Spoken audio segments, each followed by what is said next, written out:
بسم اللہ الرحمن الرحیم۔ السلام علیکم ورحمۃ اللہ وبرکاتہ۔ معزز ناظرین کرام، the Light T V Washington D C studio سے آپ کا میزبان طارق محمود جامی آپ کو خوش آمدید کہتا ہے اور آپ کی محبت میں، آپ کی خدمت میں سلام محبت و عقیدت پیش کرتا ہے۔ جس طرح کہ آپ جانتے ہیں، ہمارا یہ جو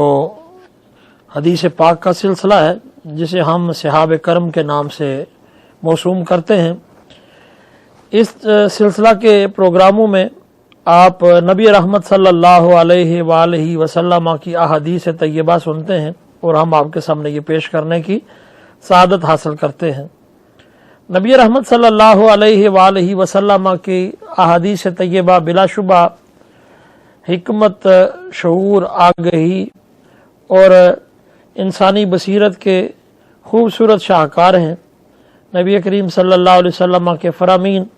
ہماری زندگی کے گوشوں کو جگمگاتے ہیں، ہماری زندگی کو، ہمارے اخلاق کو، ہماری عادات و اطوار کو روشنی اور حسن بخشتے ہیں۔ اس لیے ہم نبی رحمت صلی اللہ علیہ وسلم کی احادیث طیبہ آپ کے سامنے پیش کرتے ہیں۔ اسی سلسلہ کی ایک اور حدیث پاک کے ساتھ آپ کی خدمت میں حاضر ہیں۔ آج کی جو حدیث طیبہ ہے، یہ دراصل ایمان کا ایک لٹمس پیپر ہے، ایمان کا ایک ٹیسٹ ہے کہ انسان کے ذہن میں یہ سوال آتا ہے کہ میں اپنے ایمان کے کس درجہ پر ہوں۔ جب بھی انسان کا دل چاہے کہ وہ اس بات کا ادراک کرنا چاہے کہ اس کے اندر جو ایمان ہے وہ کس قدر مضبوط ہے اور وہ انسان اپنے ایمان کے کس معیار پر ہے، تو اللہ کے پیارے رسول صلی اللہ علیہ وآلہ وسلم نے ایک ٹیسٹ بتایا ہے کہ اپنے ایمان کو، اپنے آپ کو اس پر پرکھو، تو جس درجہ پر تم پورے آتے ہو سمجھ لو یہی تمہارے ایمان کی صحت ہے۔ اب یہاں پر اختلاف ہے، کچھ لوگ کہتے ہیں ایمان زیادہ ہوتا ہے یا کم ہوتا ہے، اور ایک اختلاف یہ ہے کہ ایمان کمزور ہوتا ہے یا مضبوط ہوتا ہے۔ تو اس بحث میں جو زیادہ جمہور کا قول جو معتبر ہے وہ یہ ہے کہ ایمان جو ہے وہ مضبوط ہوتا ہے۔ تو یہاں پر آج جو حدیث پاک آپ کی خدمت میں پیش کریں گے وہ حضرت ابو سعید خدری رضی اللہ تعالیٰ عنہ سے مروی ہے،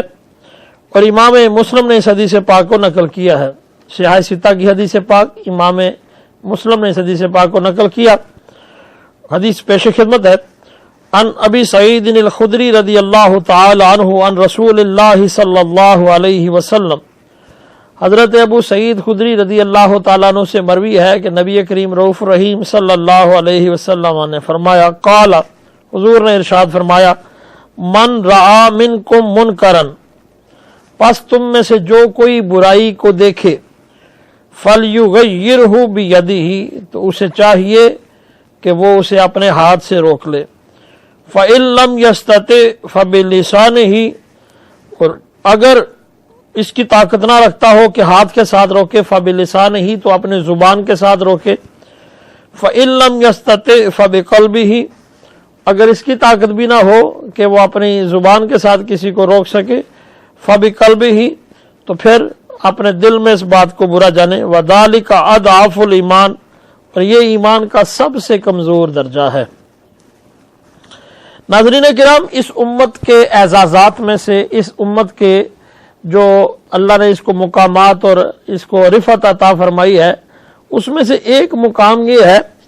کہ اللہ نے قرآن میں فرمایا، کنتم خیر امۃ اخرجت للناس تأمرون بالمعروف وتنہون عن المنکر، کہ تم بہترین امت ہو جو لوگوں کے لیے نکالی گئی ہے، اور اس کی وجہ کیا ہے؟ تأمرون بالمعروف، تم نیکی کا حکم دیتے ہو، وتنہون عن المنکر، اور برائی سے روکتے ہو۔ ایک بندہ مومن کی جہاں ڈیوٹیاں، اس کے فرائض و واجبات ہیں، عبادات ہیں، وہاں پر اس کی معاشرتی ذمہ داری یہ بھی ہے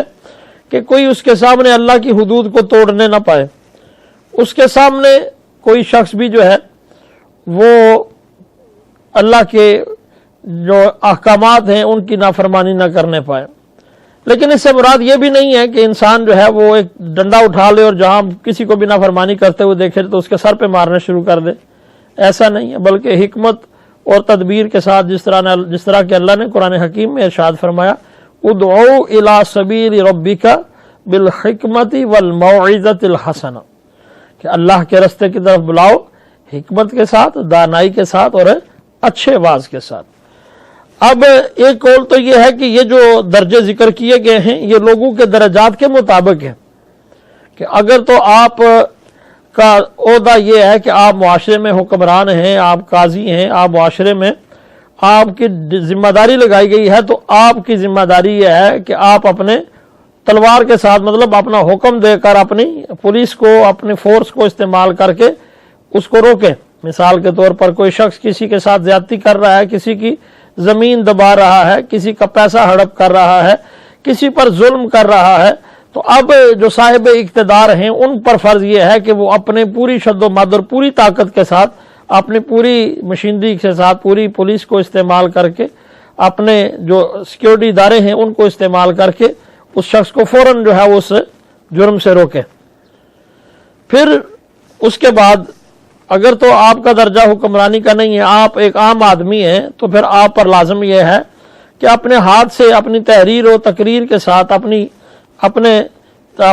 تحریر کے ساتھ اور اپنی زبان کے ساتھ، اپنے واعظ و نصیحت کے ساتھ لوگوں کو اس بات سے منع کریں کہ وہ ایسا کام نہ کریں جو اللہ اور اس کے رسول صلی اللہ علیہ وسلم کے حدود و قصاص کے نظام کو توڑتا ہو، معاشرے میں بے چینی لاتا ہو اور لوگوں کے لیے تکلیف کا باعث بنتا ہو، تو ایسے کام سے لوگوں کو روکے، اپنی زبان کے ساتھ لوگوں کو ایسا کرنے سے انہیں روک دیں۔ اگر تو آپ کے اندر یہ صلاحیت ہے کہ آپ اپنے زبان کے ساتھ روک سکتے ہیں تو زبان کے ساتھ روکیں، لیکن اگر پھر اللہ پاک فرما کہ پیارے حبیب صلی اللہ علیہ وسلم فرماتے فَإِن لَمْ يَسْتَطِعْ فَبِقَلْبِهِ، اگر آپ ہاتھ کے ساتھ بھی نہیں روک سکتے، زبان کے ساتھ کہہ بھی نہیں سکتے، اور معاشرے میں اتنا ظلم و جبر ہے، معاشرے میں اس قدر لاقانونیت ہے کہ جو شخص بھی جو ہے حق کے لیے آواز اٹھائے اس کو جو ہے اس کے جان و مال کو خطرہ ہو جاتا ہے، اس کو جان سے جانا پڑتا ہے، یا اس کا مال غصب کر لیا جاتا ہے، یا اس کو جیل میں ڈال دیا جاتا ہے، تو پھر اب اس کے لیے کیا ہے کہ وہ اپنے دل میں ہی اس بات کو برا جانے۔ لیکن حضور نبی کریم صلی اللہ علیہ وسلم وذالک اضعف الایمان، یہ ایمان کا سب سے کمزور درجہ ہے، اور اگر انسان اس جگہ پر پہنچ جائے کہ اسے حق و باطل کے درمیان فرق ہی محسوس نہ ہو، اس کو ظلم ہوتا ہی محسوس نہ ہو، ظلم دیکھ کر بھی وہ چہرہ پھیر لے اور اس کے دل میں ایک ہلکا خیال بھی نہ آئے کہ یہ بات غلط ہو رہی ہے، تو ایسا شخص جان لے کہ اس کے اندر جو ایمان ہے وہ اس ایمان کی حقیقی روح سے محروم ہے، کیونکہ ایمان اگر کسی کے اندر ہو تو وہ حق و باطل کے درمیان فرق ضرور سکھاتا ہے، اس کا دل جو ہے وہ یہ ضرور کہتا ہے کہ یہ حق ہے اور یہ غلط ہے۔